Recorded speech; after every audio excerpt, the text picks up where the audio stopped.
சிம்பிளா, ஹெல்தியா 2டே 2 பொருள வச்சு ப்ளூபெர்ரி பாப்சிக்கிள் எப்படி பண்ணுதுன்னு பார்க்கலாம். இதில ஆன்டி ஆக்ஸிடென்ட்ஸ் இருக்கு. இன்ஃப்ளமேஷன வந்து ரெட்யூஸ் பண்ணும். பிளட் பிரஷர் வந்து கம்மி பண்ணும்னு சொல்றாங்க. அது மட்டும் இல்லாம ஃபைபர் அதிகமா இருக்கிறனால வெயிட் லாஸ்க்கு ரொம்ப பெர்ஃபெக்ட்டா இருக்கும். இதில ப்ளூபெர்ரி 1 கப், அதுக்கப்புறமா தண்ணி ஊத்திக்கலாம். சுகர் இல்லன்னா ஹனி, நீங்க இல்லன்னா ப்ரவுன் சுகர் போட்டுக்கலாம். இத வந்து நல்லா ஃபைனா அரைச்சு எடுத்துக்கணும். இது வந்து பார்த்தீங்கன்னா, ஸ்ட்ரெயின் பண்ணணும்னு அவசியமே இல்ல. குழந்தைகளுக்கு குடுக்கும்போது மட்டும் நீங்க ஸ்ட்ரெயின் பண்ணா போதும்.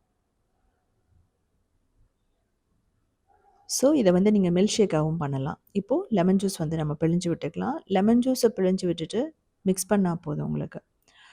நீங்க வந்து என்ன பண்ணக்கூடாது அப்டின்னா, நீங்க விதைகள வந்து போட்றக்கூடாது. விதைகள போட்டா கசப்பா இருக்கும். அதே சமயம் அரைக்கவும் கூடாது. ஸோ, இது வந்து பார்த்தீங்க அப்டின்னா, ஒரு பாப்சிக்கிள் மோல்டுல போட்டுக்கலாம். இல்ல அப்டின்னா, நீங்க ஒரு டம்ளர் இருக்கும், பேப்பர் கப்ஸ் இருக்கும். நீங்க அதில ஊத்திட்டு நம்ம ஃப்ரீசர்ல வச்சிடலாம். 8 மணி நேரத்தில இது ரெடி ஆயிடும்.